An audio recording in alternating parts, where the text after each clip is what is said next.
Welcome to the Toffee Blues, your source for all things Everton, and welcome to Remember the Name segment, where we are going to look back tonight on Joel Robles, who spent 4 years at Everton and has a whole host of highs and lows to discuss. To discuss them, I've got Terry and Thomas with me, so I'll start with Thomas. What springs to mind, Thomas, when you look back on Robles' career at Everton? He never seemed to cement that kind of number one goalkeeper. I get that he did replace Tim Howard on his way out, but I don't think the club ever really saw him as kind of the long-term goalkeeper. Obviously, there was that season where they couldn't decide between him and Howard, which I didn't think helped his progression much. Then when he finally became the goalkeeper, I think they looked to move him on straight away, because I don't think he was ever going to be the headline number one goalkeeper that they were looking for. And then obviously eventually bringing in John Pickford. I just don't think Joe Robles was he was a good goalkeeper. He was solid, don't get me wrong, but I don't think he was ever the highest quality that the club probably wanted. Yeah, so he's suggesting that maybe it was a factor as well. Maybe obviously Mashiri's always looking to raise the profile. He wanted a higher profile keeper than Robles. Definitely, I think Joe Robles wasn't exactly a big name. I think Tim Howard definitely carried a bit of weight. Obviously, he was the US men's national team goalkeeper. But then Joe Robles, again, he was whenever someone mentions Joe Robles, it kind of springs to mind. He was solid, he was all right, but he was never kind of world beaten. And he was getting on a bit as well. I think he was kind of 26, 27 when he was at Everton. I can't really remember. But he wasn't exactly a young goalkeeper when he kind of came into the team. And I think they were definitely looking for a young goalkeeper who was going to potentially go on to be world class. We haven't really seen that with Pickford yet, but I definitely think they were looking for a keeper who wasn't going to stagnate, which I feel is kind of what Robles had already done. Yeah, he certainly. I think we certainly had him at probably the supposed prime of his career as well. I mean, he has done well at Real Betis, so much so that apparently Atletico Madrid are looking at him right now.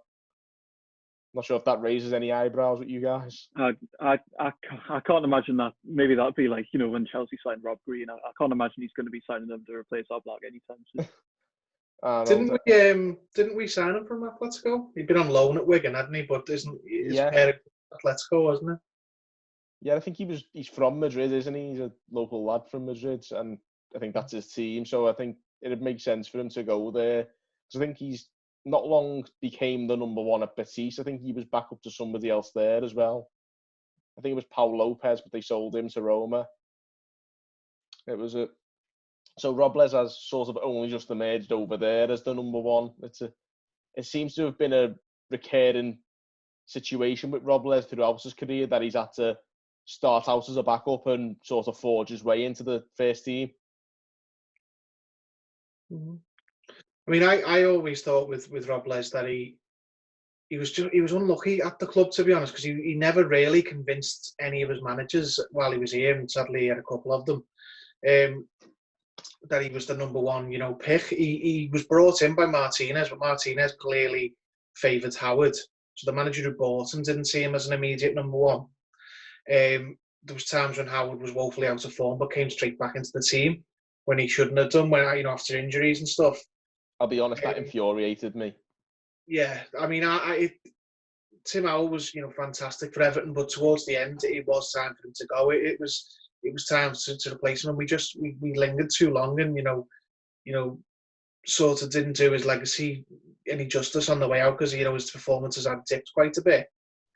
Then he obviously got Ronald Koeman, and Ronald Koeman brought in Martin Stecklenburg, and that was a weird time because there was no nails on number one keeper. He sort of flipped between the two of them. He had spells with Stecklenburg, spells with Robles, and I just think he was a good enough goalkeeper to be like a Premier League goalkeeper, but he wasn't good enough to be like a top 6 goalkeeper, which is where we wanted to be. And now, there's another conversation to be had to say whether we replaced him with a top 6 goalkeeper, with Pickford, but he was replaced. We sort of well, he's good enough to play for us, but we want better. We want to get, as good as the best player we can in each position. So we went for Pickford, who, don't forget, at the time, he'd just gone down with Sunderland. He wasn't the England number one, like everyone.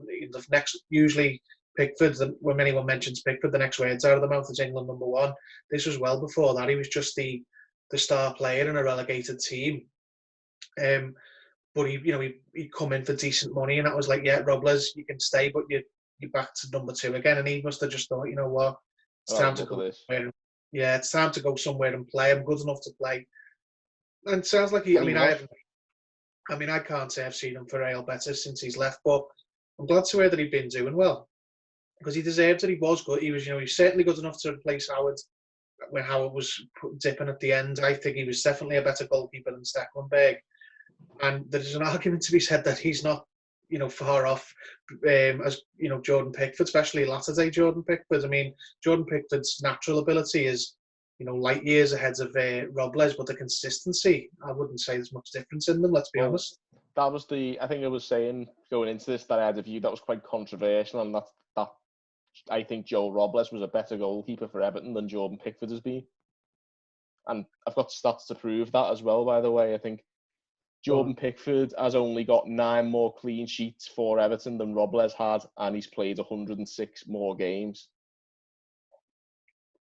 Yeah, I think that's the problem with Pickford. I think the whole reason he was brought in was kind of for a goalkeeper for the future. And obviously we kind of had Robles in his prime, and he was solid, but he was just, I don't know if he was getting better. And I think they kind of envisaged Pickford as he was going to get better. Obviously, people can argue whether he has been an improvement or not, but Pickford's still not the oldest. What is he now? 24, 25? I'm not really sure.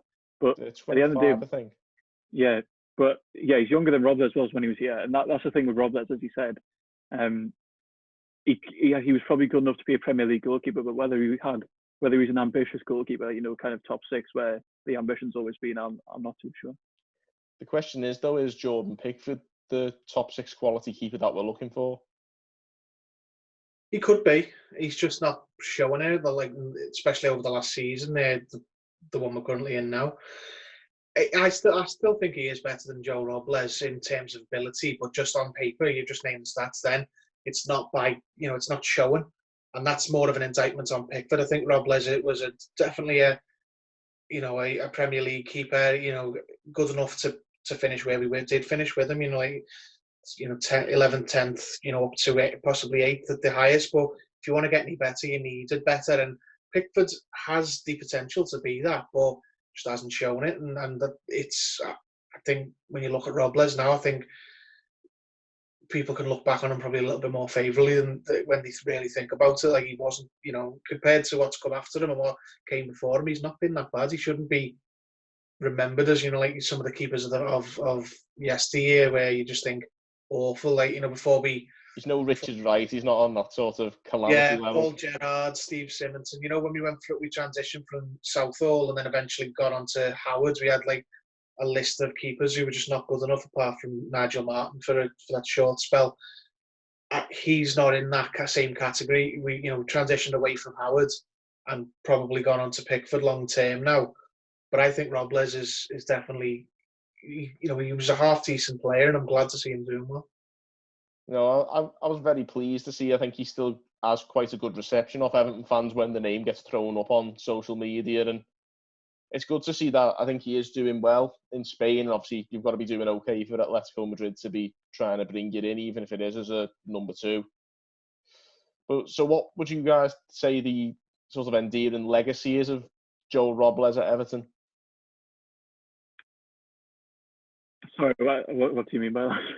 Sort of, what sort of legacy does he sort of leave? Was he good enough for the team? Should we have kept him as a number 2, maybe? I'd imagine we should have kept him as a number 2, because we haven't really had a solid number 2 for a couple of years now, because obviously who knows what happened with Lowell, but he clearly wasn't good enough and he was shipped out to Huddersfield. Stecklenberg was good for a couple of games, I think, when he joined. Obviously, he saved those 2 penalties against City, but I think Robles would have always been a more solid number 2, but maybe he wasn't happy with that and he wanted to kind of progress his own career and become a number 1. But I don't think any Everton fan thinks negatively of Robles at all. I think while he was here, he was solid. I think people do feel he was treated quite badly by the club. Kind of as soon as Tim Howard always came back, he was kind of chucked back out of the team, which was maybe unwarranted. But then I'm glad to see him doing well, to be fair. Well, whether he's doing well, he is linked to Atletico Madrid, whether that's a registration thing or whether that's a quality thing. But I think especially amongst Everton fans, I don't think he's disliked by anyone, or many people at least. I think plenty of fans have wished him well in the year since. He always seems to have a good thing to say about the club, even in spite of maybe, like you say, the way he was constantly pushed back to the bench, which was, I think it was very harsh on him. I think for me that's what I always remember about Robles is that final Martinez season and how he should have been picked a lot more regularly than he was.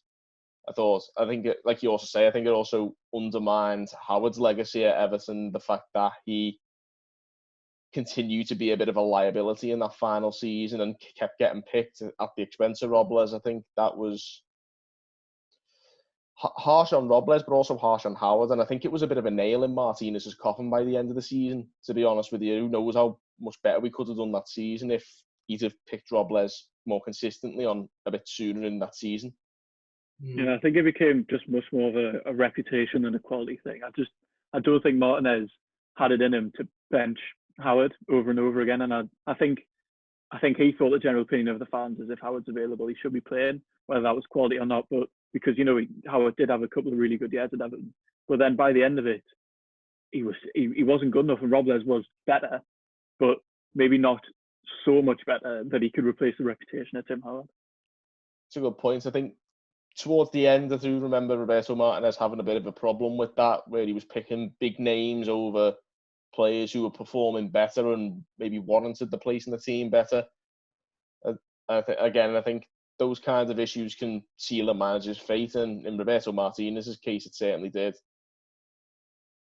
Yeah, definitely. I mean, just going back to what you said about his legacy, he was a good placeholder, key goalkeeper, wasn't he? No one ever saw him, including the manager who bought him, as the long-term placement for Tim Howard, and quality backup goalkeeper. But he didn't want to be a backup goalkeeper, and who can blame him? I mean, if this was like, if it's FIFA, you just keep the better player as your number two and you just get on with it. But in real life, if they want to play, they want to go and have their own career.